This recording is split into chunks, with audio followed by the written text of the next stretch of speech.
All All right, right. all right, all right. Now, for everyone who's looking to the right of me, wondering who the hell this guy is, this guy right here is Smoking Jeremy. He's closer to the action at Ford Field as well as Allen Park than I am, but he got here because Ashanti, of course, my graceful co-host, could not join us tonight. He's a little bit under the weather. I know a lot of people been under the weather as of late. I ran across two people today actually that had COVID in my line of work, Hey, so I got the hell away from them very quickly.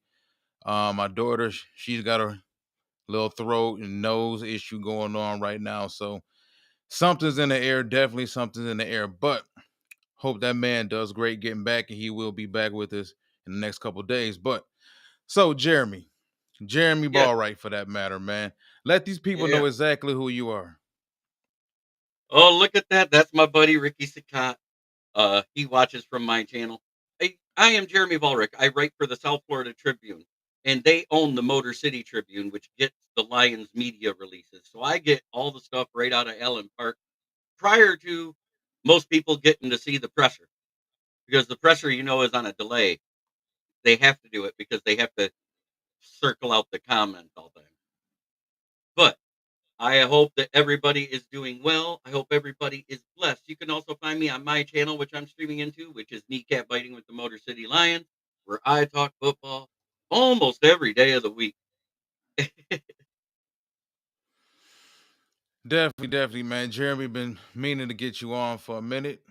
During the season, things get kind of hectic with the recording days and times, and people got day jobs and afternoon jobs and night jobs and all that good stuff, and children and everything. But it's great to finally get you on. There's no better time to have you on to this time of year.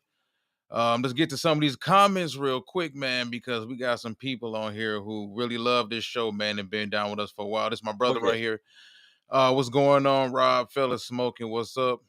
We love Hey, glad everybody to that be come here. through here. Love everybody coming through here. James Burgess flew here too, not as bad as the Honolulu Blue flu that killed the Vikings. That's a good one right there. That's a good one. Uh, Ricky Sakot, hopefully I'm pronouncing your last name correctly. If not, I apologize. Prayers up to your children, but hope they recover soon. Definitely. hey, Who hey, else we well, got through let me here? let me get you that one. That's Ricky Seacott. His great grandfather was Okay. pitcher for the Black Sox. Eddie Seacott. Really? Yes. We got everybody here, man, tonight. This is what's up. This was up. Michael Lucies. Also, hey guys, one pride. Patty Grimes. How you doing, lady? What's up? What's up? What's up? James Burgess. Cool. Nice to meet you. Definitely. Casey. Casey here all the Yeah. time. Casey says, don't believe the hype and NFL trying to make this a premier matchup. Lions are going to destroy the Commanders. Maybe Teddy Bridgewater seeing a fourth quarter. Casey, man, you ain't holding them up. You came out with 40 cows blazing. Completely. He Coming got out like straight to it. Deadpool. Definitely. So tonight we're gonna hold off on predictions and everything. I think everybody here pretty much believes that our Detroit Lions are gonna win the game, whether you believe they're gonna win by one or they're gonna win by 15 or 30 or whatever it may be. Oh, But we're gonna hold off on that tonight. We just want to get you guys a good breakdown of who the Washington Commanders are for that part. Um, so Ricky also says if you need Lions information and news, JB knows it before the Lions even know. He's been my rock for all news Detroit. Yeah, definitely. Last couple I mean, years, man, I've been following Jeremy. Jeremy been right about a whole lot of stuff. I even was right on who we'd get in the trade this year. Everybody was so high on Max and so high on Miles, and I think I sent you a message. I said, "Look, it's going to be one of these four guys. It's going to be either Bryce Huff, um, Traylon, Trayvon Walker, Yeah. Aziz Ojolari from the Giants, or we're going to It end up with still could Zadarius turn out Smith." to be Walker. It could Yeah, still I turn out know to be Walker this offseason. it could, because now they're going to have another new head coach. But the stupid thing they're doing is keeping the same damn GM that's been screwing it up for 4 straight years. Oh, good old trusty Balky, huh? Yeah, Trevor Bell. Yep. So, like I said, tonight we're gonna get into the Washington Commanders. Didn't want to just start telling everybody about exactly who they are as a team and this and that, and spitting a whole bunch of numbers out at you about the team. But we did want to let you guys know, and gals out there who's listening also as well, how this team got to the point that they got to.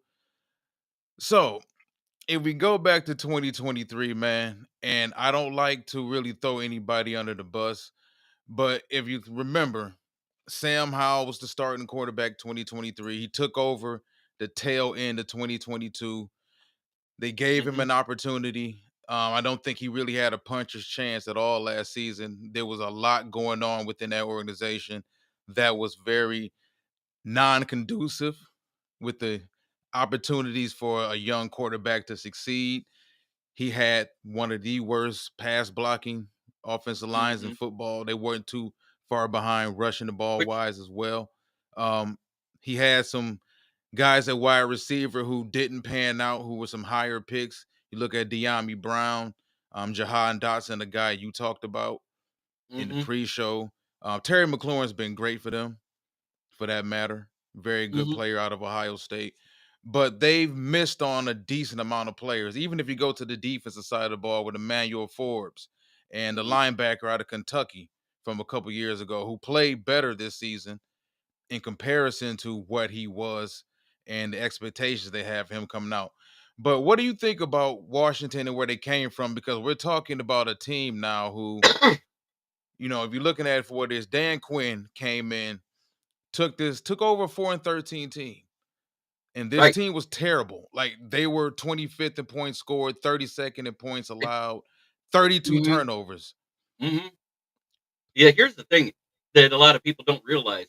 That first half of the season, the 7th game is when they got that 4th win. They were 4-3 through 7 games, and through those Yep. 7 games, Sam Howell was leading the league in passing yardage and touchdowns because they still had their left guard that was starting playing and their excellent right tackle that was starting playing. Both of those players went down in week 7, and that offensive line crumbled like wet paper. Yep. And that was the Definitely main did. difference because think about this, he only had 8 sacks through 7 weeks. He ended up with 65 sacks on the season on him. In a short period of time, that's bad r that's like, well, the last week that, Chicago played us and the last week that they, and last week when the Vikings played LA. Well, I will say this also because I was for a good 3 years at North Carolina. I was a big Sam Howell fan. I Mhm, felt that at North Carolina he didn't get a fair shake. I felt sort of like, if you look at Drake May and make the comparison, I think Carolina kind of, for lack of a better phrase, ruined both of them right. roster wise, scheme wise, just putting the balls in their hands and telling them to just drop back and just throw the ball Make it consistently. happen. Yeah, exactly. So, I love the skill set. I know a lot of people at that point in time didn't like him.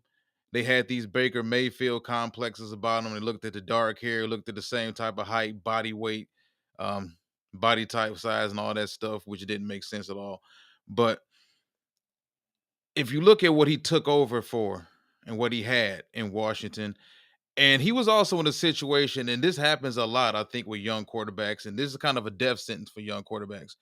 When you come in behind one of those tough, try hard backups like Taylor Heineke, who kind of galvanizes the locker room, and the guys, the veterans in the locker room love him, it's kind of hard for you to make your way through that and break through that because you're still a rookie, you're still learning on the job.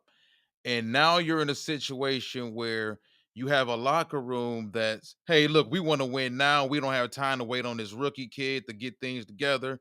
We got this veteran, but Taylor Heineke was never really the long-term answer neither. And the Right, organization understood that he was the Washington Commanders version of what the Jets had in Mike White. People liked Mike White in spot duty, but those type of guys aren't going to be your starter week in, week out. So they knew ultimately they were going to have to move on and get a legitimate quarterback. So, in comes Jaden Daniels, in comes uh, Dan Quinn. And I said this earlier on in the season. I felt I was really happy for Dan Quinn because he was a guy that didn't get a complete fair shake in Atlanta for what happened in there and how everything fell apart towards the end of his reign there. Um, But they are, and this has happened in back to back years because it happened with Houston a year ago. And I think their situation is more comparable to Houston than anyone else's, except for the fact that they hired a veteran head coach and they didn't hire a first time head coach in Dan Quinn. This is a team that they hit on the quarterback, at least for right now. You know for sure that guy that you have a head coach can get a team to a Super Bowl because he did it before. right. He's His been a problem in part that of winning programs in Seattle. Like he's right, been there before. You just need to make sure his defense works. His right, scheme works on defense. So he's a guy that if you get him the tools on defense, he will eventually turn things around. right. Now, Ricky asked about Chip Lindsey coaching Sam Howell. He didn't become the offensive coordinator there until December of 2022. And in 2022, Sam Howell's in the NFL. So, no, he did not coach him. Well, see, there you go. There you have it. This man has all the information, all the information. I was But looking it yeah. up while you were talking because I didn't want to beep in and say something out of context. But yes, they asked about what I thought about the po- post on ESPN of AG and Ben Johnson leaving. They Mhm. posted the exact same post last year at this time. Remember this? It was the same person, Adam Schefter. Same exact Yeah. post, same exact time, just before the divisional round, getting ready to face Tampa Bay. And he goes, Detroit has to face the facts that they're probably losing both coordinators this season. Both of them came back.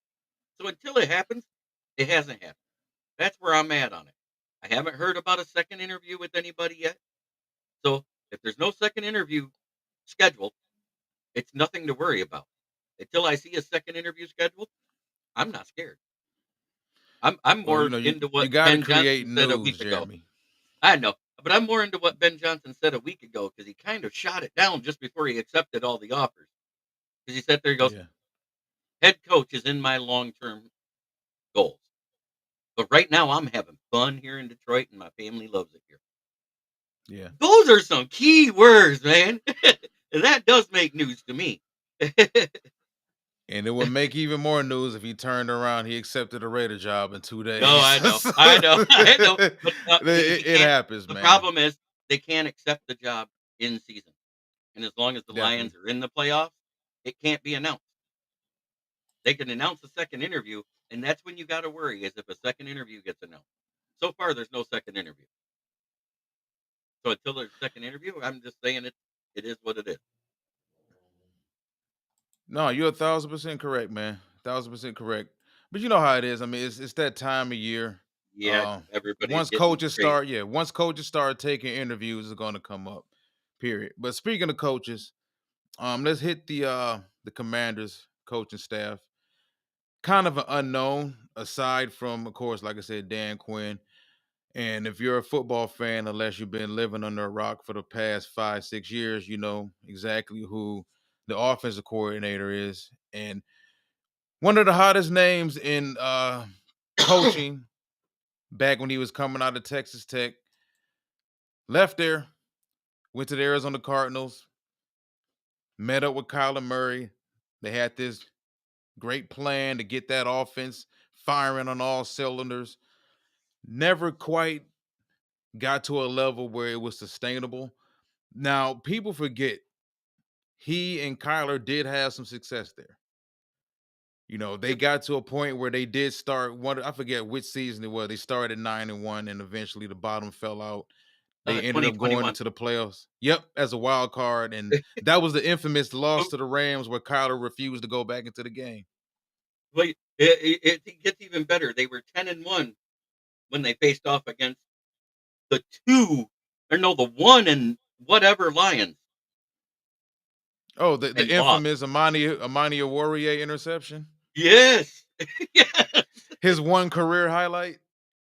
What that whole year was his career highlight, wasn't it? Didn't he have 6 interceptions that year? Yep, yep, yep. Career Contract high, year. tied with what's his name down there in Cowboys. The only difference is the Cowboys one had all pick sixes. Trayvon Diggs. Right. Right. Cliff So had 2 major runs, and then the one that the Lions stopped in Motown, and it's become a thing. It's called the Kingsbury flop when he's a head coach. It happened at Texas Tech. It happened at Arizona. The first half of the season, he'd go like 7-1 or 8-0, and then all of a sudden, he couldn't win more than 3 games the rest of the season in his career, whether he was in college or in pros. You know what's funny is that goes back to Pat Mahomes. yeah, He coached Pat Mahomes. And then you know who's the only quarterback that's beaten Mahomes 4 times in college and pro? I know you know, Jerry. Jared You know. Jared frickin' Goff. Oh, a Cal gal. beat Cal beat Texas Tech 2 times in the bowl games of Jared Goff Also, with Jared's Mahomes. undefeated. He's And undefeated Jared's the against Patrick. only undefeated guy with more than 2 wins versus Pat Mahomes in college and pros combined.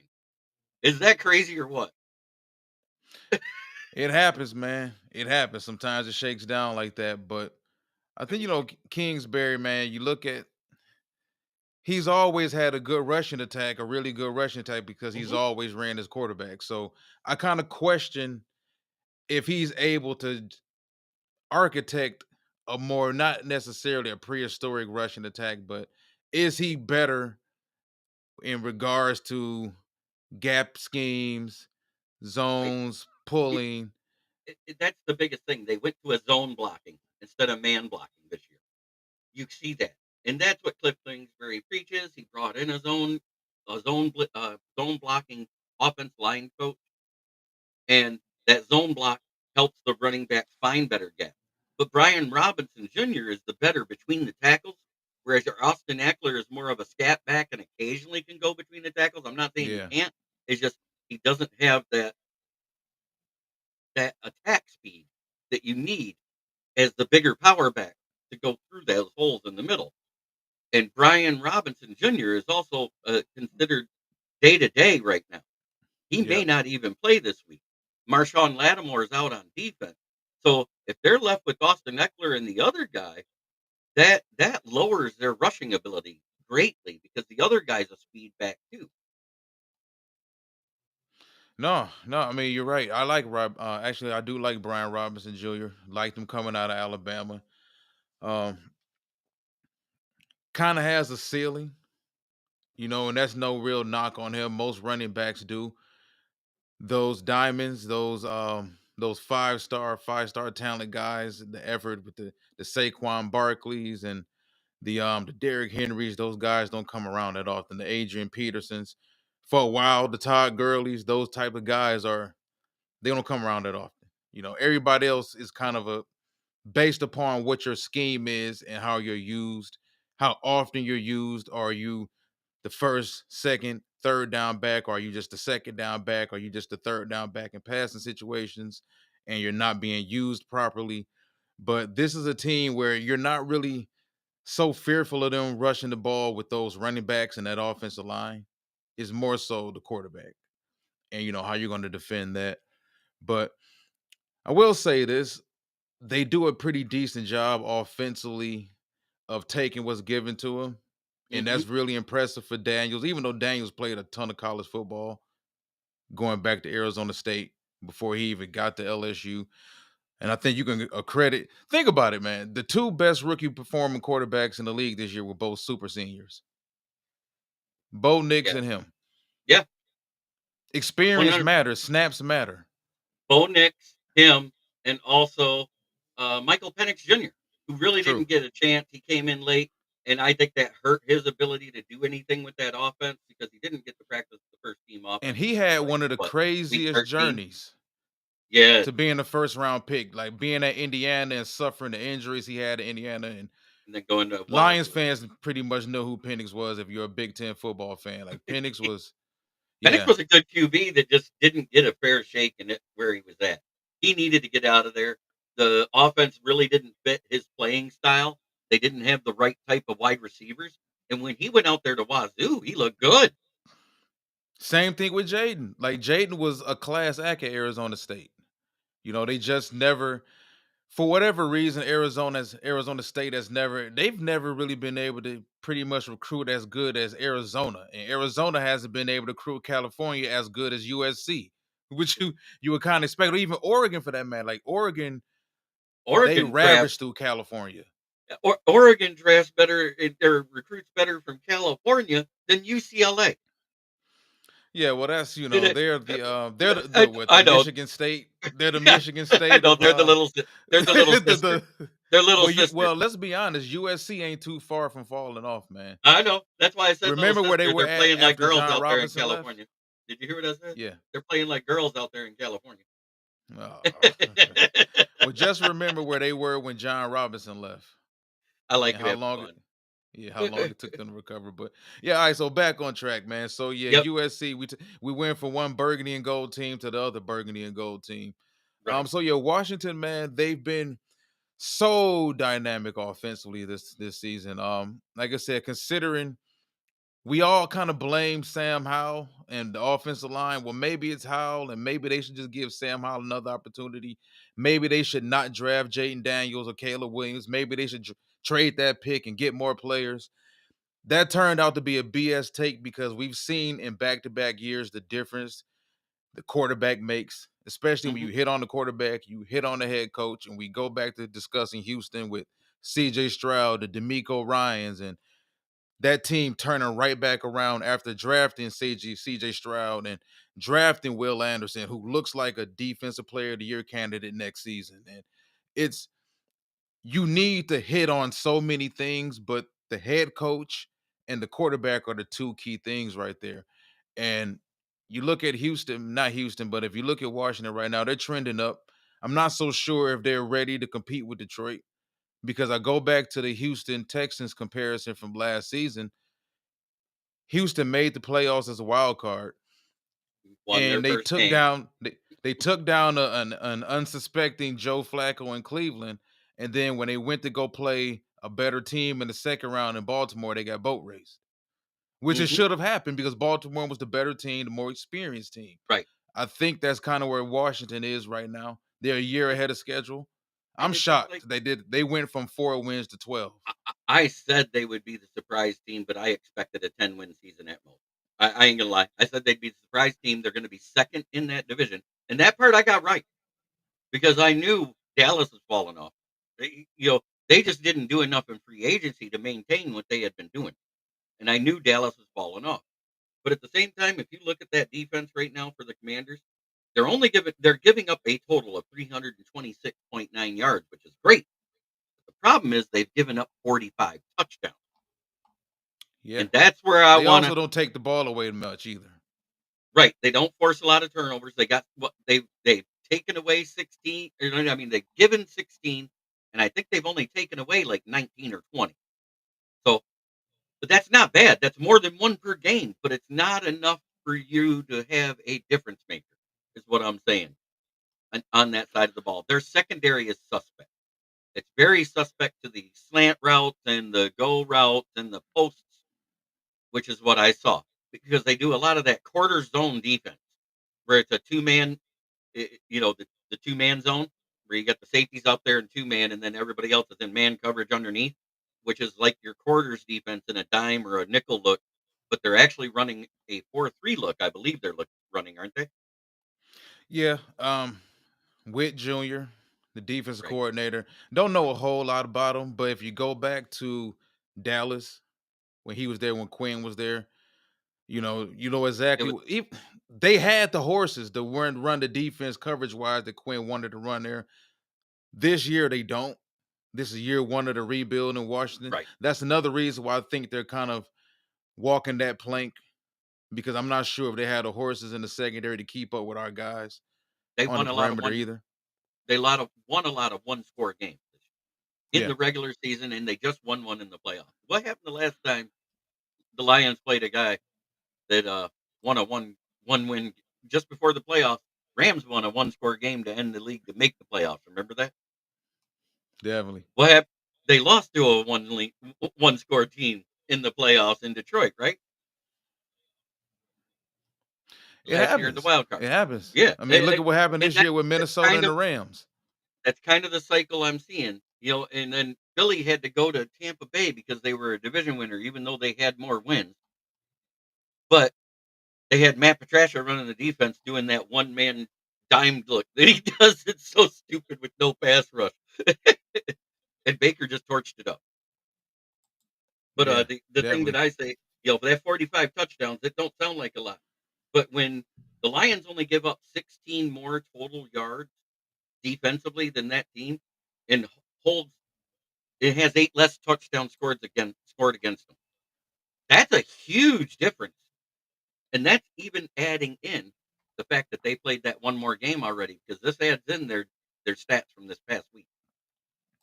Yeah, and it's everything always for them offensively goes back to Jaden Daniels. If you Right. look at the percentages and as far as team conversions, they're sixth in the league in third down percentage because he can Mhm. run. They're number one in the league in fourth down percentage. Not the Detroit Lions. Right. They have a 80. They have a fourth down percentage of 87% conversion rate Right. But they also because haven't they have gone a for it quarterback. as much, but they have a quarterback that can run. True, So when the true, containment breaks down, he's able to get free and get that first down on his own, which is where a true. lot of his yards come from. If you look, they're fourth down broken plays. They're trying to Yep. throw, they're trying to do something because they're in that mid range. When they're going for it, it's like between fourth and three and fourth and six. This is what I've been noticing. And if that play breaks down and you have your guy outside doing that containment blitz and he's there with the tackle and you think, oh God, he's right here. I can spin inside. It's just like Josh Allen.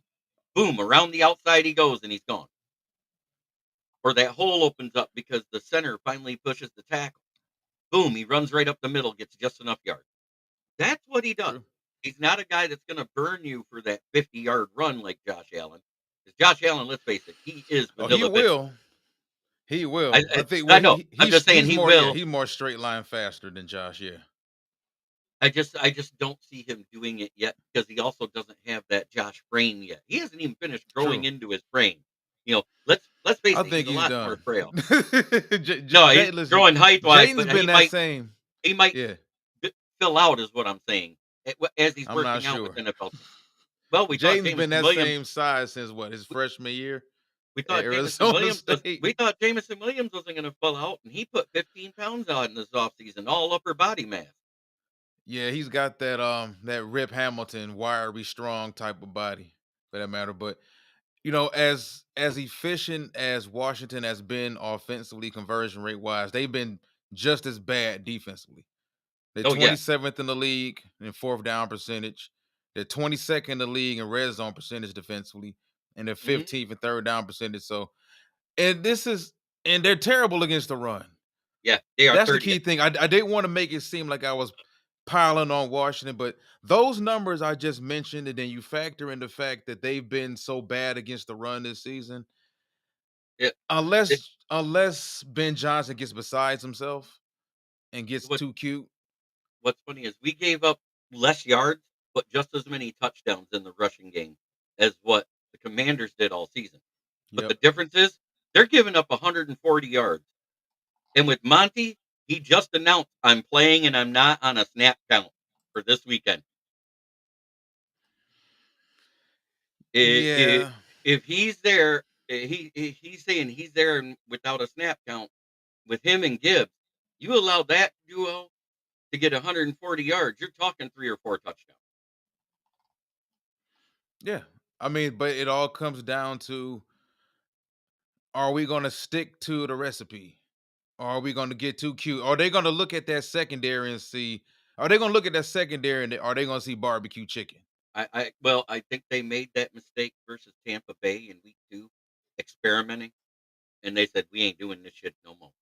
'Cause you see, we still ran in the second half versus the Bills. Yeah. Everybody's like, "What are they doing running?" I was like, "Because that's what we do. We run the ball." Yeah. Yeah. I mean, now there's, of course, Washington. If you look at them overall, when you have a playmaker to the degree of Jayden Daniels who can make things happen with his arm, he can make things happen with his legs, of course. He has a big time playmaker and a star out there in Terry McLaurin. This is a team that you have to take them serious. You have Oh yeah, to because they do have some playmakers. Even a guy like KJ Osborne, who's also listed on the injury report, he can make plays. oh yeah. Um, He was the best so slot there's some receiver. guys, but there's not enough guys. Luke McCaffrey is a rookie. I don't know how much you can really expect out of him. De'Ami Brown, he's been being was I think De'Ami was a third round pick out of North Yeah, Carolina. and he's been up and down this year, but he's looking better. You know, Yeah, it's just like everybody says, "Oh, we picked the wrong North Carolina quarterback that year when they fell to the 7th round when we picked Antoine Green." Unless you actually yeah, dissect their stats, Antoine Green was actually the deep threat guy, and nobody realized it because he was a yak guy. Uh, he yeah. he got But 19 yards you know after what catch. though? I just don't think he had the body to withstand the rigors of NFL. That's the problem. Yeah. My All in issue with Antoine trail. Green was the fact that, and it's even the kid from Josh Downs from the Colts, he was there. He was there for 4 years and he was never able to crack the starting lineup at North Carolina. Like I sat Right. there and watched that Carolina team with Howell for 3, 4 years and watched him never be able to crack the starting lineup. To me, he was always a one trick pony. The Mhm. rest of those guys were more complete than he was, but you Right. always had in the back of your mind that if he hits with that speed, we may have something special. Right. This is a guy that may end up back in camp with us this offseason. I know. Yeah, Because he's so it under rookie happens. contract. He's under Yeah, rookie contract. That's why you don't cut these guys. And the NFL structured this rookie cap, so it penalizes teams for getting rid of the rookies early. It's not like it used to be where you can just get rid of them and go, "Oh, okay." Joey Uso, that's our resident Eagles fan that pops in. Good to see you, brother. But let's Resident see. Eagles fan. Resident Eagle, Red is evil. Resident Yep. Evil. I like it. Yeah, because I have the feeling that's who we're facing in the NFC Championship game. I'm not going to say a score, but I think we're winning. I got you. All right, so Dan Quinn, Terry McLaurin. This is a team that McLaurin's been through a lot. Yeah. They're in Washington. He's seen a lot. It's good that they're winning now. I don't give a damn about this weekend though. I don't care if he has 0 catches, 0 targets. Um, we'll get deeper into the scheme for both teams, what we think Aaron Glenn can do against this offense and vice versa. But what do you expect from this team in because you can't really well, I'm not going to call it their first playoff appearance because it isn't. They just played last week, but this is like the first legitimate test because Tampa's a good team, but they're also a good NFC South team. So we know what that comes with. You're good this week, you may not be good next week. You put that on them, you put that on the Saints, you put that on the Atlanta Falcons. So you don't know how to really judge them because Tampa is another one of those up and down NFC South teams. But this is the very first big test for Jaden Daniels and them.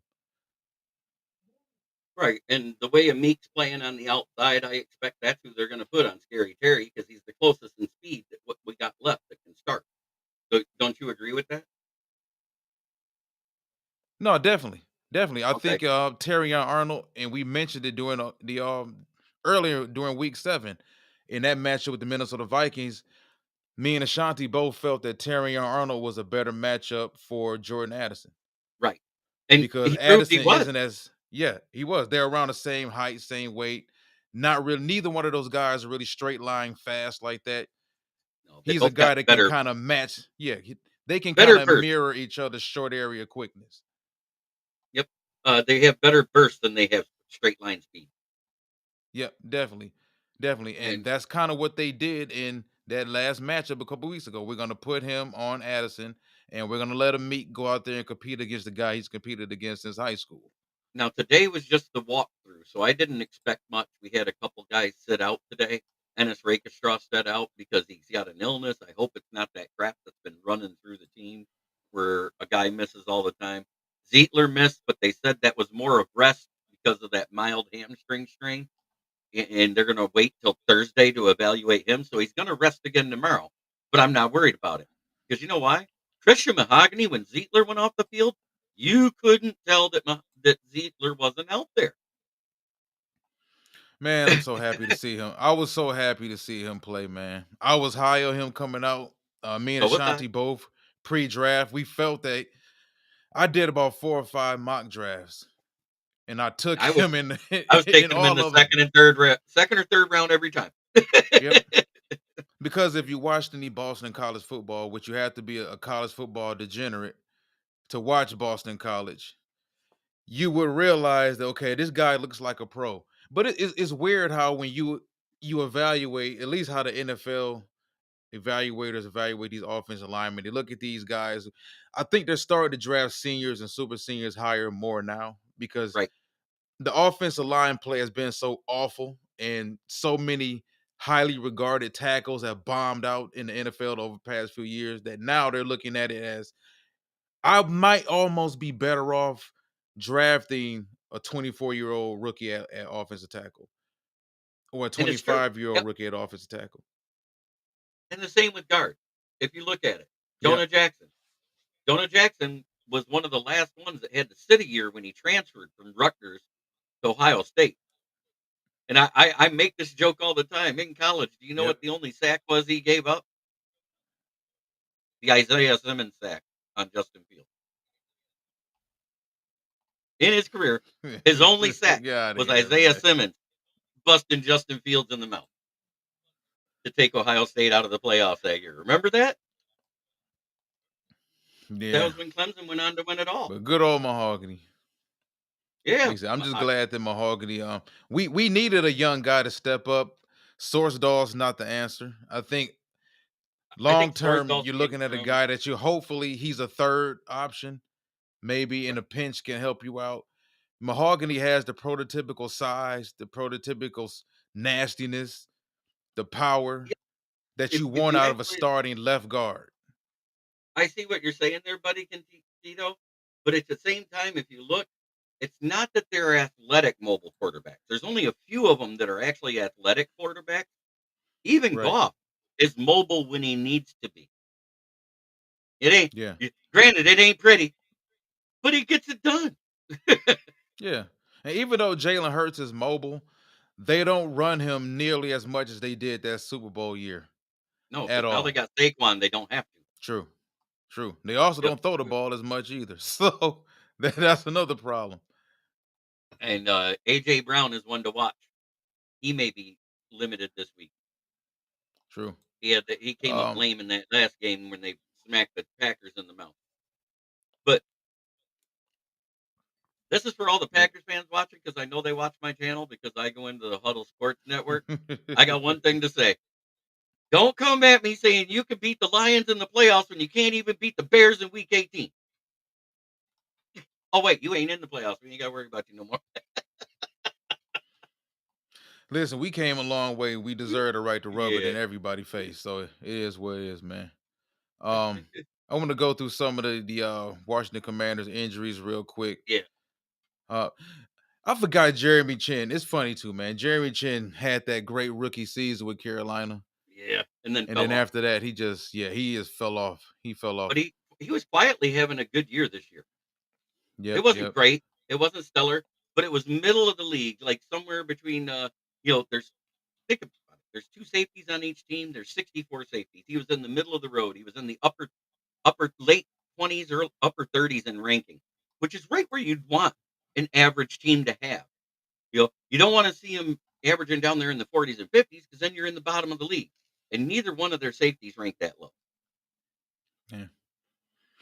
Are you surprised by Emmanuel Forbes and how bad he was? And I'm gonna say this because I'm honest about all of it. Christian Gonzalez was my number one overall rated corner in that class. Forbes was number two. And I admit I got caught up in the underwear Olympics, not the Hmm. combine. Because when he showed up at the combine looking like I don't know, like he was Earl Boykin small. He Right. didn't look that small at Mississippi State at all. But when you looked at the 40 time, the straight line speed, you looked at the ball skills, the pick sixes, I fell for it. He had just enough short area quickness. I figured, you know what, this guy is going to be a good enough athlete, similar to what, even though he's nowhere near the athlete, the raw athlete Dominic Rogers Cromartie was. But I thought he may get better impressed. He may get And stronger. He may get more physical. It never happened, and I just never thought he would get to the league and get manhandled the way he got manhandled the first couple years. You know what the problem is? He looks like a little Jeff Okuda right now. I just don't understand how he doesn't have any definition to his body. And I'm not Right? trying to I'm just clown saying. this kid. I'm Like not trying to he clown this has kid either. You dude, he know, because has the most straight up and down body I've ever seen. Like there's no shape to his arms, his legs, nothing. He looks like a 12-year-old he old turns boy. sideways, he blends in with the goalpost. Dude, he looks like a 12-year-old boy. I It's know, strange, man. I It's know. strange. But Christian Gonzalez is turning out to be exactly what you thought. Him and Devin Witherspoon that Yeah. year. The Those studs. two, those two are the studs. The year before that was Sauce Gardner, and then you got to say He's kind of because fell off. Stingley, he, but it's funny, you got to get those corners a few years yeah, because Stingley has turned into an all pro. Yeah, he turned into an All Pro, but he wasn't an All Pro right out the box. Whereas rookie All Pro was Sauce Gardner. But what has happened? He's fell off because the rest of the defense has fallen off because the whole Remember team the other gave up. corner from that class, Kyer Elam. He turned out to be a complete bust in Buffalo. Yeah, what's up? How you doing, Spirit of Detroit? Yeah. Yeah, man. Ashanti for everybody who's just joining us late. Ashanti a little bit under the weather tonight, so he couldn't join us. So I decided to have this guy on, man. Like I said, this guy is closer to Allen Park and closer to Ford Field more routinely than I am or anybody else is. And we just going through the Washington Commanders tonight. Started out talking about how this team, at least where the team started at under Sam Howell last year, Ron Rivera, the worst rated offensive line in football, committed the most turnovers in football a year ago, 32 turnovers, which is still astounding. That's an average number wise of what, Yeah, 2.5 turnovers per game. just about. Yeah, 2.5. Yeah, that's beyond ridiculous. But like I said, they hit on Dan Quinn. Dan Quinn is a guy who he had the experience. He had the experience and the reputation. He called a great defense in Seattle. He had a great team in Atlanta. Got all the way to the Super Bowl, and to me, it wasn't his fault. I thought he took way more blame for that than he should have. I thought Kyle I, Shanahan still escapes a lot of blame for that shit. Being Kyle honest with you. Scamahan. I'm going to tell you like I call him. It's Kyle Scamahan. He's done the same thing in 4 straight Super Bowls, including the Atlanta one. Yep. Get the lead, goes into the half, comes out, doesn't run the ball, lose the lead, lose the game. That's what he Yep. does. Yep. But Dan took the blame for it. Kyle left, got with the guitar. He got Kyle left, took the job in San Francisco. Tony Gonzalez retired. A few other guys left. Michael Turner was gone after that, shortly after that. Who else left? They lost a decent, like little by little. Matt Ryan was never the same after that once Nope. Kyle Shanahan left. No, because they didn't resign their center, and the center changed, and that was the start of the fall from Alex the Mack. inside. Yeah, Alex Mack. When they didn't resign Alex, as a matter of fact, Alex Mack went with Kyle Shanahan. Remember, became the center there in San Francisco before they drafted their next one. So when you do that, I think Sam Darnold in the last 2 weeks played himself self out of even a franchise tag.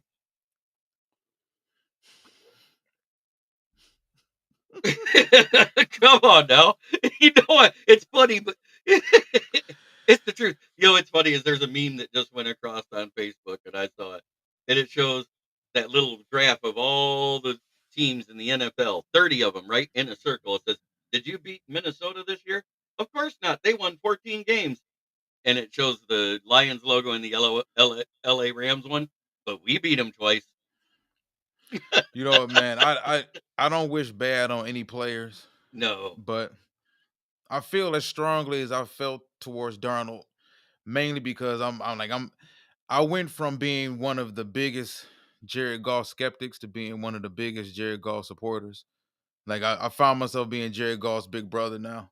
So I feel Hmm. like when people disrespect him or they give the other quarterback undeserved credit, because it Hmm. bothered me all season that this dude, you saw 5 years of terrible football from this dude. You see one good year under Kevin O'Connell, and now you just and I understand because for people in the media who don't care for the Lions, don't respect the Lions, the people have this spot in their head that they just can't get past that lion on the helmet to believe that this organization is good and they've turned things around, that they're legit. You're looking for someone to constantly put ahead of Detroit. And I think that's really what it was. So, and I said all season, the guy's playing good, but at the end of the day, when it came to that Minnesota game against Detroit, last game of the season, people have to remember Darnold had never played in any game of that magnitude in his life, Right, especially not in the pros. You're talking about Monday night at Detroit in that environment with those stakes. right. And then you ask Everything. him to go play on the road at the Rams the very next weekend with those stakes, win or go home. Let the man do it for 2 or 3 years straight. But That was my whole thing. if you watch what the LA Rams defense did, they did exactly what AG did the whole game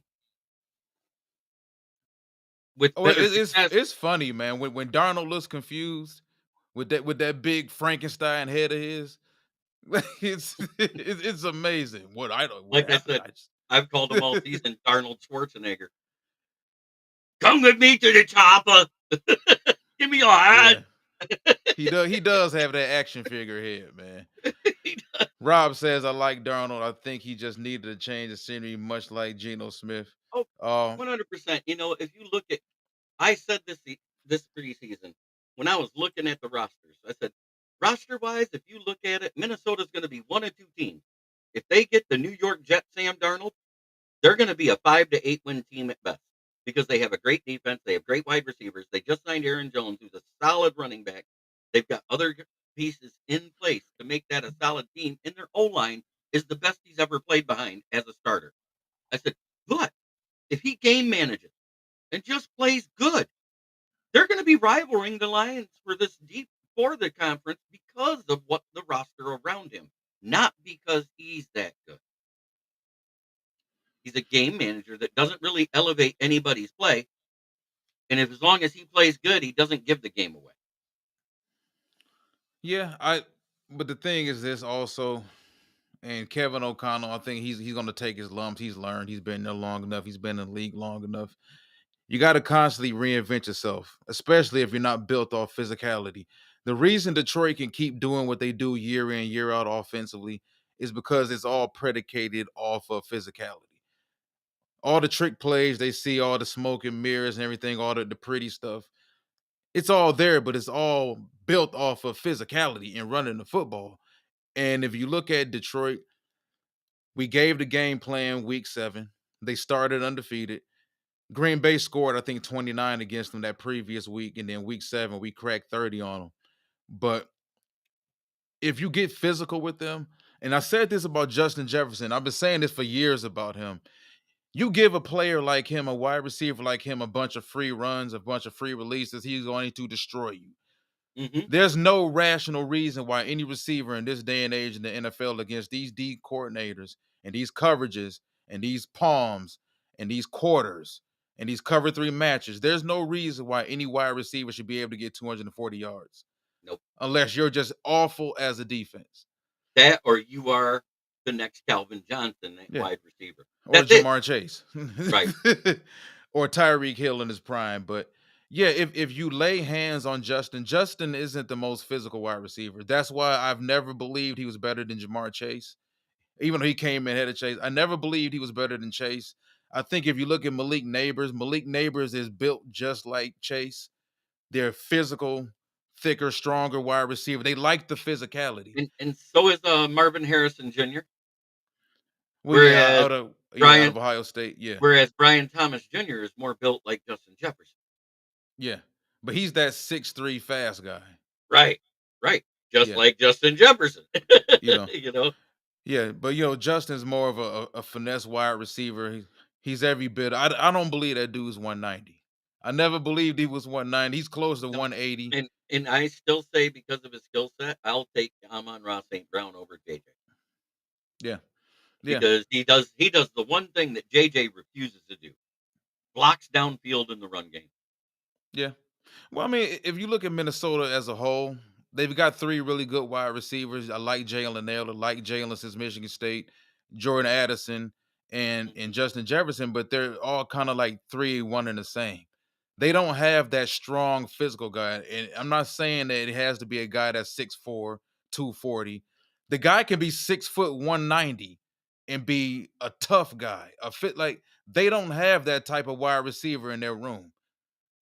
So if you're looking at a bunch of wide receivers that don't like to be touched, they don't like to be redirected, it throws off everything Kevin O'Connell likes to do Are you offensively. were you surprised at JMO showing how tough he was the last couple of weeks, like stiff arming guys while running? It was Yeah, kind of funny to see. You know, even though definitely. it didn't work that great, it still only got him 4 yards on the sideline. And somebody said, "Oh, look, JMO's falling on his butt." I said, "Did you see the other guy that got knocked into a face plant on the sideline? He Right. he shoulder checked him down to the ground. He just couldn't stay on his feet. Doesn't matter. He was out of bounds anyway." Yeah.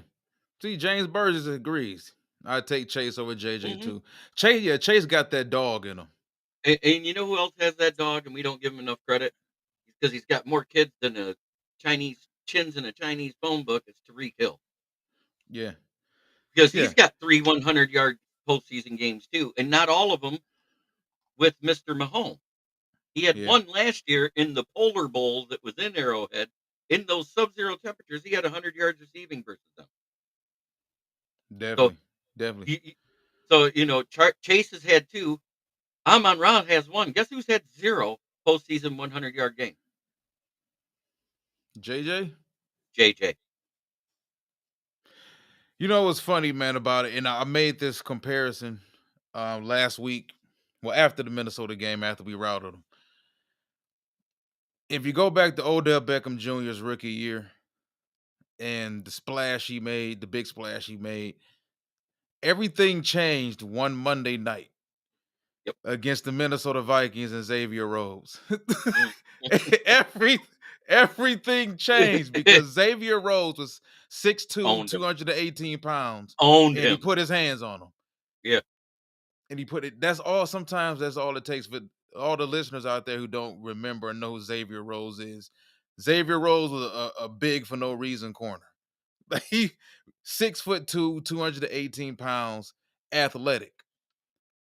4'39", long arms, could scratch his could scratch his feet standing up, could jump, physical. He was a guy that used to give Calvin Johnson problems Mhm. because he was so physical. Calvin used to rave about Xavier Uh, Rhodes. uh, yeah, not only that, there was another guy that gave Charles Johnson fits, and he was the only other corner to do it in our division. Peanut Tillman. Peanut Tillman Yeah. owned Calvin Johnson. Well, He yeah, just bigger, long arm corners that would get physical with Aqib Mm, Talib. Now Talib Aqib Talib wasn't is as good, big but as he those others. right, but he also needed the safety help. You can say what you Yeah. want, he always had the safety help over the top, and normally Calvin Johnson makes those two-on-one catches all the time, but for some reason, those guys had his number and could defend the ball away from him. Yeah, definitely. Talib was athletic for for the 6'1", the 210 that he was. Very once again a guy that had very long arms, so you could play a lot of off press with him. I mean, a lot of off man press with him. You could do a lot with him, and as you said, some zone. But you wanted to always keep that safety over the top because he didn't really have the long speed like that. But Right, and he would Akey was get a burnt. competitor. That was the whole Aqib thing. would get Calvin burnt. Calvin talked about the guys that competed with him. Right, and those were the 3 that he talked about. Xavier Rhodes, Peanut Tillman, and Aqib Talib. They were the ones he respected the most because they were the ones that did the most one-on-one with him. Absolutely. So yeah, but getting back to Minnesota and Yep. yeah, but like I said, Odell Beckham Jr. Once teams saw, okay, you know what? Even with Josh Norman, Josh Mhm. Norman wasn't the athlete and didn't have the measurables that Xavier Rhodes had, but he was a pit bull and he competed. Guys like Odell Beckham Jr. and this guy that we were just talking about, Justin Jefferson, you have to get up on those guys and give them problems. And that's what Amik Robertson did. Is Amik Robertson as good at his position as Justin Jefferson is at his? No. No, No. but he But you doesn't know have what? to be. It doesn't Nope. have to be that way. Sometimes there's What a guy that just has your number. what's his quote? You can't put in the dirt what came from the dirt. Exactly. I mean, Exactly. that guy's a dog. That's what he is, 100%. 5'8", plays like he's 6'3". That's what I saw. What else we got on here, man? Let's get to some of these comments. Yep. RXJ, whoever you are, I appreciate you very, very much. Hello, friends. Hello, friends. Yeah, Make yeah. sure y'all hit the like and subscribe button as well. Corey Patterson agreed with you. He did, but Yep. Peanut Tail Man. Let's go, Peyton Cubs. St. Moore, Meringue Maross, what's up, buddy? Said, let's go do it. Yep. What's up, my baby? Corey So, Patterson also has another comment. Talib just said, if if you score on me, I'm snatching that chain. yep. That was That was the hey, but chip you when he know, said that. we joked about that during the game. Like Justin Lucky, if listen, if Talib would have been out there, Akeem Talib would have been out there, he'd have snatched the earrings out, Yep. he'd have He just snatched the snatched chain off. the chain off. He just stole the ring off his pinky finger. Exactly. Might have still had the pinky in it. Yeah. Well, Yeah. man, I'll Okay, let's not anybody that'll get down on their own cousin the way he did. I'll just right. for those I'm not gonna comment on it, but for those who don't know, Google Go Akeem find Talib. go Google Akeem Talib and his cousin. Yes, 100%. But, Yeah, buddy. Poor it Calvin Johnson. That should have been a touchdown in Chicago. Yeah, that man. Listen, that shit back ruined my Sunday. I cut the TV off after yeah. that play. You wanna know what was sad about it? 2 weeks later, it's a snowy day in Green Bay, and you watch the replay during our halftime of Randall Cobb catching the ball, falling down, laying down, doing a angel, setting the ball on the ground and get up, and it still counted as a touchdown. They got it wrong against us. They had to make sure no one else had to hurt behind it. As long Well, as no, we but hurt. they made that the Ronnie Lott was not as good as Ronnie Lott, but his disposition made him the legend. Dark golf or bowling league, it matters. Love you, Yeah. James Burgess. System update. Ronnie Lott was not as good as Ronnie Lott, but his disposition made him the legend. Dark golf or bowling league. All right, man. I love him, man. He's great. One of my Oh man. good fans. Oh man. Corey Patterson. What's up, Corey? Corey always joining us. Says the Yeah, all-time BS call Calvin ass knee and back hit the ground. Yeah. It was terrible. Anybody that but you know what? I think that play right there is what started all the bullshit in the league. it did. It started the snowball. Now we don't know what an interception is. Now we don't know what a catch is. Like now we don't know Now what a we fumble is. We don't now know we what don't a know what a knee catch down fumble is. is. A catch Yeah, fumble. It used to be if you had caught the ball with both hands, took 2 steps, if somebody punched the ball out, that's a fumble. exactly. Joseph Osteen, what's up, man? Two Lions fans, hello. Joseph always joining us as well. Mhm. Um, we got off track a little bit talking about Lions. We are Lions people, but all right. So get back to Washington. Like I said, this is a team that won 4 games, went from 4 games to well, went from 12. 4 wins to 12 wins in one season. Hiring a veteran coach, being able to hit the lottery on the quarterback position, getting the right guy. And this is a team they're growing. They may be a year ahead of schedule, but who knows? Like I said, we bring up the Houston Texans. They got their year one first head coach. Well, he was a first time head coach, rookie quarterback. So Washington, they could be a team to reckon with over the next 4, 5, 6 years, for that matter. But I just think right now, this team, if you look at them roster wise, they're still a decent amount of time away, man. I Right. just do. I see too many holes in the secondary. I see holes still on the offensive line, which isn't as good as it could be, but it's better than it was last year. And they're probably one more star wide receiver away. I'm not saying a number one because Scary Terry's a number one on every roster other than the Bengals in Minnesota. I don't care Yeah. what anybody says. He's a number one anywhere else because he's played with total shapoo quarterbacks and got good stats. So, um, Well, yeah, I think Jerzon Newton, and I was real high on Jerzon Newton last season heading into the draft. He's a guy who he's for me, he's a prototypical three tech. I know a lot of people had issues with his arm length coming out of Illinois. I loved him as a player, but I think he's a guy who he needs to be next to a DJ Reader right. or Grady Jackson. He needs somebody, he needs a nose. He He he needs he a need one tech that can take up some of those double teams in the middle because he's too small. He's not a small defensive tackle. He reminds me a lot of Dwayne Robertson. I don't know if you remember Dwayne Robertson from the Jets Yes, back in the day. Yeah, around yes, that same size, right, frame, height. but a more of But a true 3-4 nose nickel or nose yeah, tackle. He who yeah, just put his hand in the dirt, and he'll just drive people back into the quarterback. He didn't care. definitely. You know, And he can help in the run game. But if you're asking Jerzon to be your anchor in the run game, you're doing him a disservice. right. Uh, I love the fact that Monty was a full go, not just a limited. He was a full go at practice today, and he comes off the field. I ain't limited. That's all he said. I ain't limited. But you know what though? I think another thing. Also, even I think Brian Robinson is a decent back. There's some really good running backs coming out of this draft. And Yes. I wouldn't be against giving him Jaden a star running back, a stud running back, kind of transition the rushing attack away from being so Jaden centric, Josh Allen esque. Because, like you said, he's not 6'4", 250 like Josh Allen. He's a very slight built guy. I don't see him, even if he does put on a little bit more weight, those Hmm. shoulders ain't getting no more broader. And he's No, not gonna thicken out too much. And you don't want him to put on too much muscle and start destroying his mechanics and all that. But I do think a stud running back will help him out a lot moving I think forward. Genty would be perfect if they could get up there and get him. I I like know Genty, Amarion Hampton from North Carolina too. yeah, but what I like about Genty is he's done all this with so few carries in the NCAA because he Yeah. wasn't a starter his first 2 years. This was his first year as a starter, and it wasn't a torn MCL that they already threw that out. That's why it was a partial, not a full tear. Otherwise, he wouldn't have been able to come back. He had to go to 3 different guys and get it confirmed by 2 that it wasn't a fully torn MCL before they could skip surgery. That's why he never went on the IR.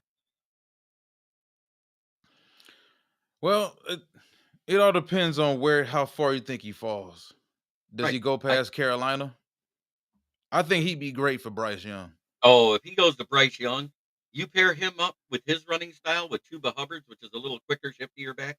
You could turn Yep. Chuba into more of a scat back and develop Yep. his receiving skills and use Ashton Outside Genty. zone, wheel Oh, routes. He can yes. utilize his speed, his long speed. And Yeah. screen passes, get him in space. Yes. And Well, then you listen, have Ashton Genty to Genty run can up the help out a middle. lot of Ooh. people. He can help out Dallas. He could He can help out help the out a lot of He people. could make the Patriots better. Yeah. Say what you want, but I think the Patriots are taking Travis Hunter. I think that's where they go with the first pick unless they trade back. I just think it makes more sense for them to grab a guy like Travis Hunter because they need a guy that can play wide receiver. But if he doesn't pan out, he's still a good corner. You know, it's that dual threat thing.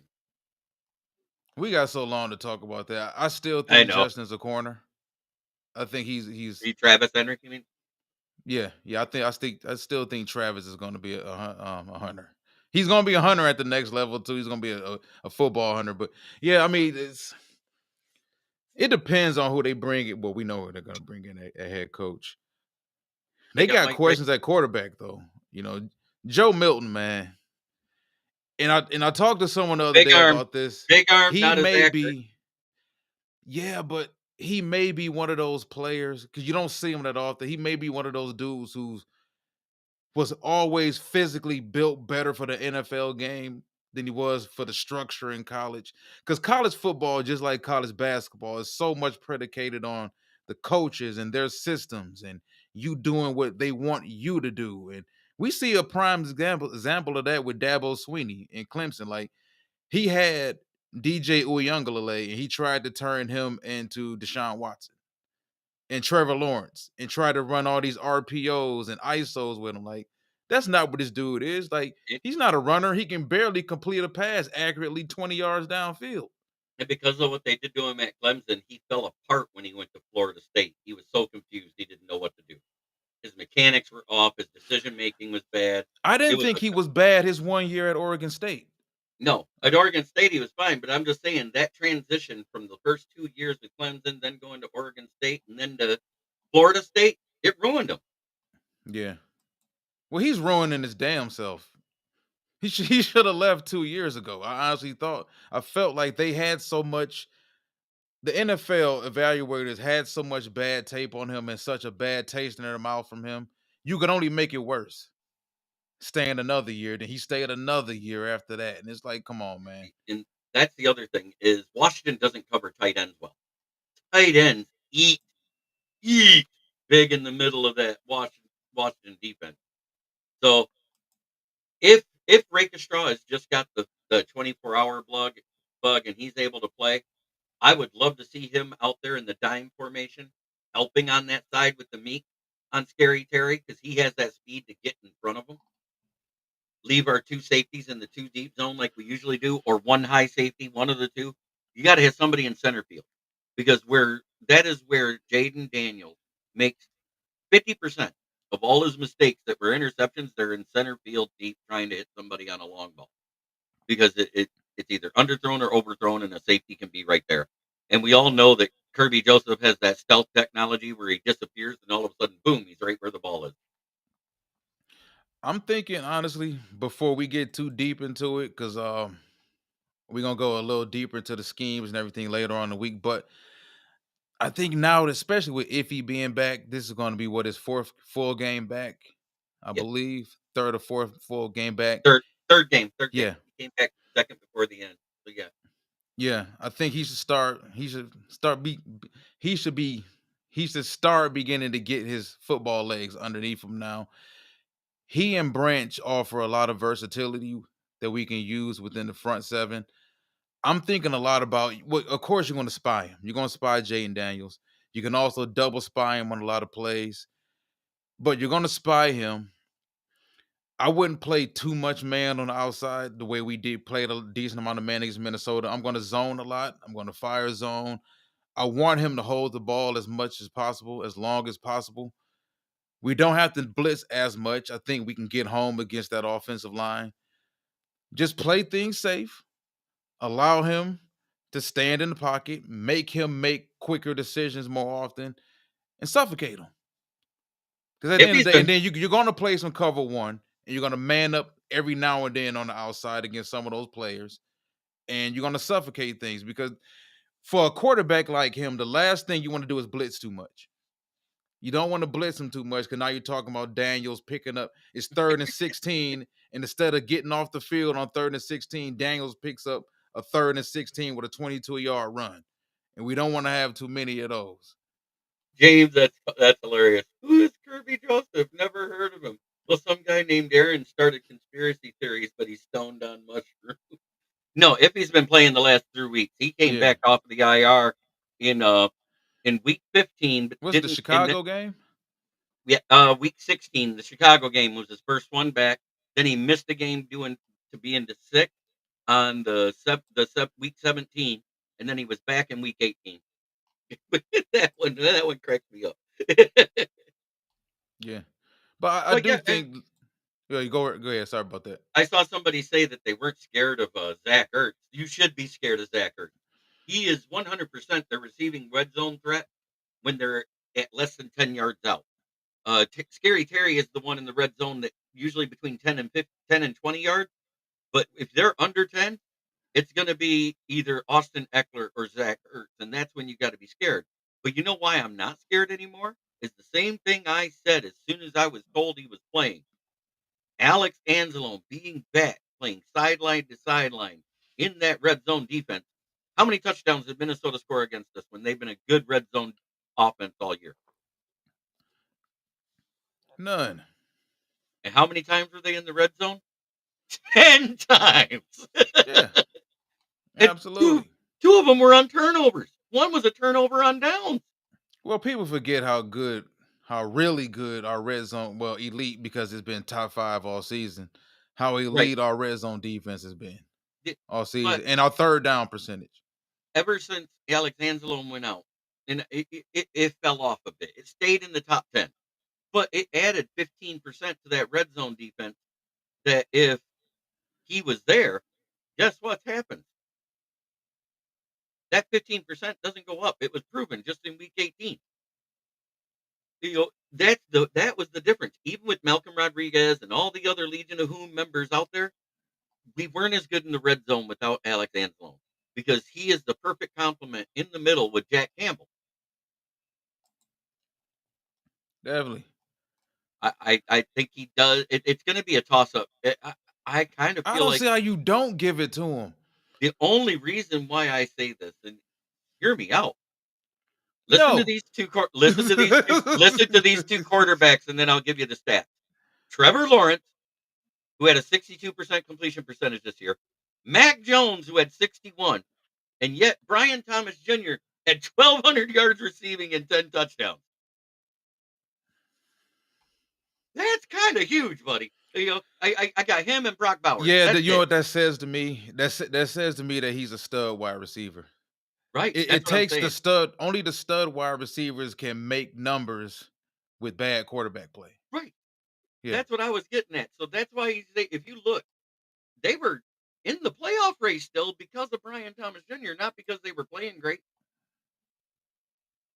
yeah. Even for the It, people that make a case for Brock Bowers with the Raiders, Brock had a great season. But if you look record. at the totality, and I'm not just doing this because he's a quarterback. If you look at the totality and the overall body of work for what Jaden Daniels was able to accomplish this season, this was a team that was dead I last know. I know. offensively That's last why he's gonna season. get it. And That's why he's gonna get it. But I wanted to make sure I put those in as my three yeah, because I think Bo Nix oh, is fourth. definitely. I think Bo Nix is Yeah, fourth. yeah. And then the fifth one, throw in anybody you want at Well, I that think point. Maybe Marvin Harrison Jr. or Malik Neighbors. It has to well, be I one of those think I two. think the Eagle game also a couple weeks ago. The Eagles game is what kind of cemented that win that they had over the Eagles with the game Oh winning God, yeah. drive and everything. Yeah, The one that took them out of going for the number one seed. yeah. But if we're mentioning rookies, though, I think also a rookie people don't mention that much at all, mainly because he doesn't play a sexy position. Tavondre Sweat was like really dominant this year, dude. Yes, he was. Yes, Like he was. next to Jeffrey Simmons. I know Jeffrey Simmons is Yeah. happy. I mean, look, the Titans are still in the top 10 for defense with a bottom record. Yeah, yeah, I mean, that's an amazing stat to think about. Oh, I did say Brock Bowers made a case. I think it's one Jaden Daniels. I think it's two Brian Thomas Jr. Three, it's Brock Bowers. If Brock Bowers could have caught some touchdown passes more than four, I'd have had him higher on that list. well, Brock is just a dude, man. That's just Right. what it is. He was his freshman year at Georgia. I told people that dude, if he could come out after his freshman year, he would have been a first round pick. Oh yeah, and it was the same last year if he'd came out. Yeah. I think he'd have been picked Well, before I think it's the Laporta. same with Malachi Starks at Georgia. I said that even though I don't really care for Georgia players, they seem to really bomb out in the NFL. Malachi Starks was a guy that I felt could have been a first round pick as a freshman. I And I still think he was think playing nickel corner as a freshman. I see we had some questions about the bottom three run D, so I expect the Lions to run it down their throat. Monty, Yep. snap share expectation. Does he take a smaller share with Gibbs being so hot? I think it'll be a 60-40 split with Gibbs having the lead. And that's just because Gibbs has been hotter lately. So Yeah. our 30 carries is going to be like 2010. I think it's going to be 2010 or Yeah. 17-13, something like that. You know, and remember that includes the passing plays they receive too. I'm just talking True. total touches between them because it's usually about 30 touches a game for the running backs between the receiving game and the running game combined. Yeah. Yeah. I think more than likely first game back, Monty probably sees somewhere between 7 to 12 carries, maybe. Situational. You talking about the if they decide to go for it, if they need to go for it a decent amount. You're talking about giving it to Monty on the 4th and 1, a 4th and 2, if you feel like you need to. Red zone for that matter. Gibbs are going to do majority of the heavy lifting now. This is pretty much what he needed, and we talked about this at the beginning of the season. Sometimes, as a big time talent, all you need is for somebody to get out of your way. Right. Like it took for Jack Campbell, it took, and I hate to say this, it took for everybody to get hurt. It took for everybody to get For out of him to Jack's shine. way. Yeah, Right. For him to and it shine. And as much as we love Monty, it took for Monty to kind of to get out of Jameer's way. For Yep. Jameer to now be what we knew he was at A Alabama. and Ja gives Monty all the credit because he said all offseason, Definitely. all he did was work with Ja on how to be better at the stiff arm, how to have more power and explosiveness when he lowered his shoulder so he could get through tackles, and we've seen it this year. He's done it. He looks like a more complete back than he was the year before. Um, what I'm interested to see, and it's not gonna happen tonight, we already know that. They're probably gonna wait to Saturday if they do it, and that's if they activate the 21-day window for Hutchinson. I think you won't see anything till after 4 o'clock on Sunday, and I'm just saying that from everything I've seen from all the reports from medical personnel, not just because, "Ooh, I saw a video." How do you feel about that? As well, I considering don't think I've I've heard been you give your opinions on the possibility of him coming back or being brought back. I think it's great because I've done the research, and that titanium rod that they put on those bones, the fact that there was no ligament, tendon, muscle, any of that damage, and no nerve damage was the biggest things. It was a clean break. You can say what you want. It was a compound fracture because it broke the skin.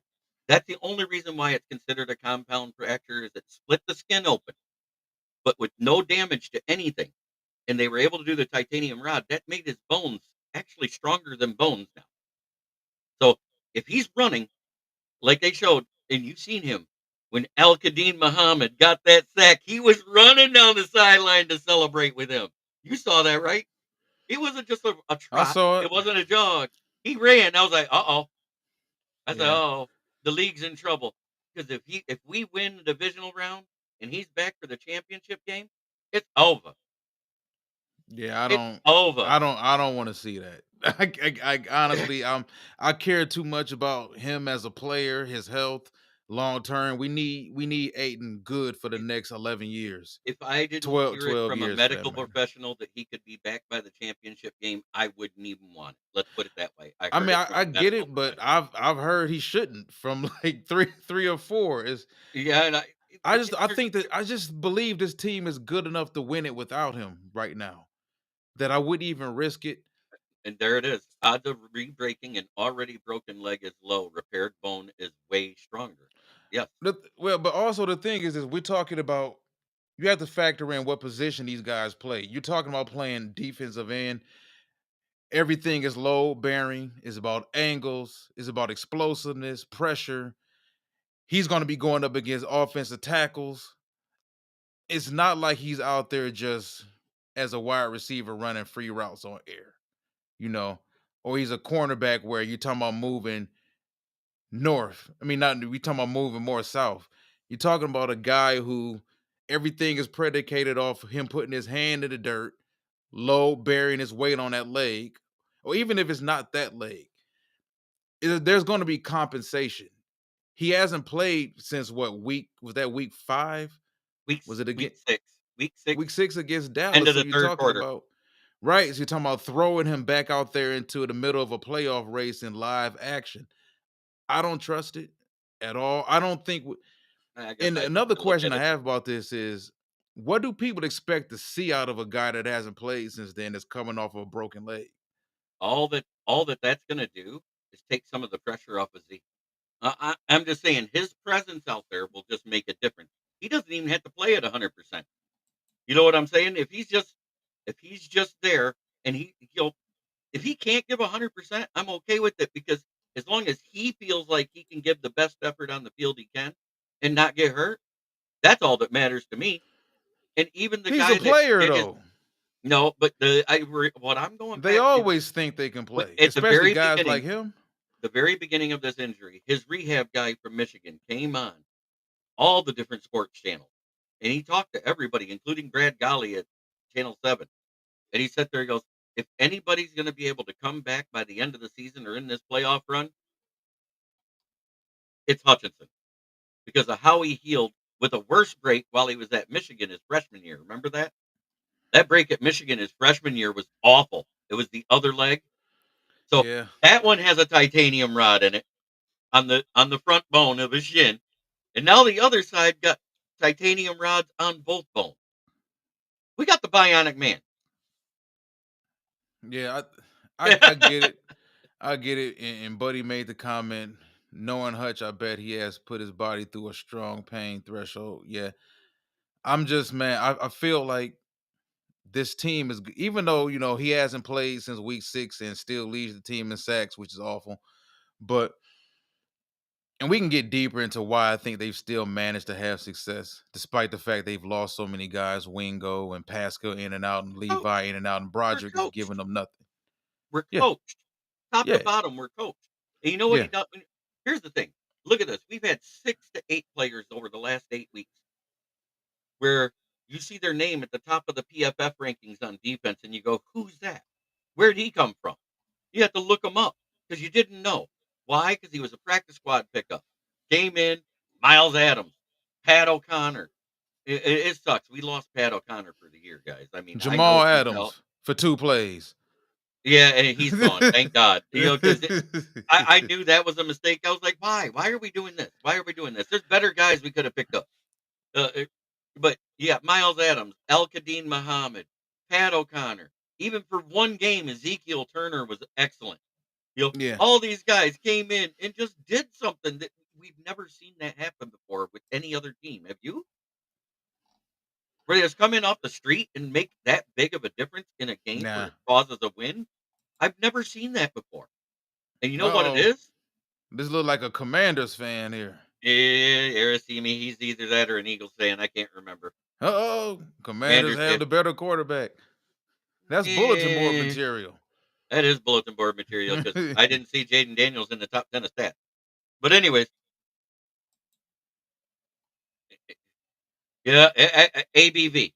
That's why I want to see Rick Straw in this field this weekend is ABV. You know what ABV stands for with me, don't you, Walt? What's it stand for? Anyone but Vildor. Anyone but Vildor. It's In the possible playoffs, he could potentially be an unsung hero. There's always one in every I team know. Super Bowl run. What if he turned out to be the guy that gets a pick six off Mahomes in the Super Bowl? I would I would give him the golf clap, 100%. I'd be like, "Yes, thank you. You did something better than last year." Say even AG will be shocked. He'll go sit down. The infamous sitting on the bench picture. Yeah, yeah, Vildor gets a pick six. He'll go I sit put that down. I've got that picture on my restream, and I put that up during my shows. I said, "You see how happy he was and how calm he was during that Minnesota game? That started from 2 minutes into the second quarter." Yeah, that man's coaching his ass off. But you mentioned it. It's the coordinators, it's the positional groups coaches. I think Williams has done a great job with the defensive line, considering what he thought he was getting when he first got here with Aleem McNeil, and he started losing guys. And yeah, it took. Hey, Ricky Scott, let him have it. All right, Ricky says Commanders had the better quarterback. Question mark, question mark, question mark. Boy, you better put the crack pipe down. Dudes had one season. Golf been to the Super Bowl. Stop it. Yeah, I mean, we've seen stories already about people putting out there that he's better. I ain't gonna talk nothing about that, but you know what? You know Uh, what? You know what? Buddy says love for Kirby to get at least one pick. I think we might see 2 picks in this game because of center field, but good lord, Orlando, really? All right, I like it. It's crazy. Man, it's we waited so long for this, man. I mean, like I tell my 7-year-old daughter, she doesn't understand or know anything about this, nor does she give a damn. But Right, I try to explain to her, like, you don't know anything but good Lions football. right. like, like I suffered the pain. And she'll look at me and say, okay, daddy. And then she go back to her toys and everything, but you A don't know. and I take her to and games because for she likes the free food I get for her for and us everything. old But school Lions fans, do you know what this is? This is a revenge game. oh yeah, Mark Rippon. Was it Joe The Gibbs, 1991 Art Monk, NFC Championship game. This is this is Charles for the Mann? young people's San Francisco 49ers game this year. You know what I'm saying? Mhm. For us old fans, that's what this game is. Oh, absolutely, absolutely, man. It's I thought about that earlier. Ricky says, "Oh no, oh no, you are 100% right, Walt. Nobody deserves this more than us."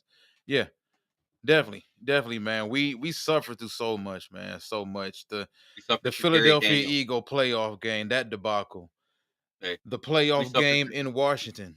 We owe the Washington for play. a couple of them. Yeah, the playoff game in Dallas. The playoff game against Dallas in Pontiac Silverdome. No, I'm good with. We smacked them around like rag dolls, 31-6. Well, I thought we would have got some revenge against Green Bay from the Sterling Sharp catch, but Green Bay bowed out to Philadelphia rather easily, so that didn't get an opportunity to happen at all. Ricky also says they whooped our butts in 1991, 41-10. I remember that. I remember it Yeah, too. yeah, they had Barry Sanders' number both games that year. They whooped us in the regular season, and they held him to next to nothing, and they did it again in the NFC Championship game. Well, that Washington team was really good for football fans out there that don't remember because Washington hasn't been good for so damn long. That was when they Um, got the nickname the Hog Mollies for the trenches. I remember that. Definitely, definitely. So, we can get ready to wrap this up, man. Jeremy, it's been great having you with me tonight in substitution for Ashanti, who was actually under the weather for the night, man. But you, like I said, you're a very, very insightful person around the team, more than I am, for that But matter, more than a lot of people I you know. know, I just pay attention more to certain things that I get, like the emails from the pressers, and I read all those and the injury report. I tend to put all that together, and I listen very closely to what they say and the words they use because that'll tell you everything if you listen. Definitely, Oh definitely. yeah, super random and stupid. I love that name. I'm sorry, I do. We deserve to win and win big in guaranteed way. Yeah, Uh, I mean, think Something's about popping this. out nowhere. We We went were on we 16 were before we one get back season. we were one we were one safety away from being 1-15 in that game. Remember that? Dan Orlovsky running out the back of the end zone. You bum. 1 point. 1 point. Ricky, thanks for the compliment. Says, hate to see this show end. This has been an amazing show. I appreciate the time, man. Man, I'm grateful that you feel that way about it. Make sure everybody who joined in for the first time tonight, you guys head over to YouTube, hit the like and subscribe buttons. Really appreciate it. Jeremy, I need you to plug your channels. Let these people know where they can find you at. Well, if you have Roku or Amazon and you want to get the app, the Huddle Sports Network, you can download that. You can watch all 38 different podcasters go live in there talking at different times about the Lions, all teams across the league, really. You can also find it on my YouTube channel, which is Kneecap Biting with the Motor City Lions, where I go live. I share when I'm live with somebody else, just like I'm doing today, which helps everybody out because when the chat's active, the stream's active. When the stream's active, you get more likes, you get more shares. And that's what gets people out here. It's about growing the channel. And only thing I say to my fans when I end my show, and I want to say it before you take over and plug yours, is try every day to be a better person than you were the day before. That's the only way we're going to make the world a better place. Man, I really appreciate that. Didn't expect you to say that, man. I'm gonna end it on that. One pride.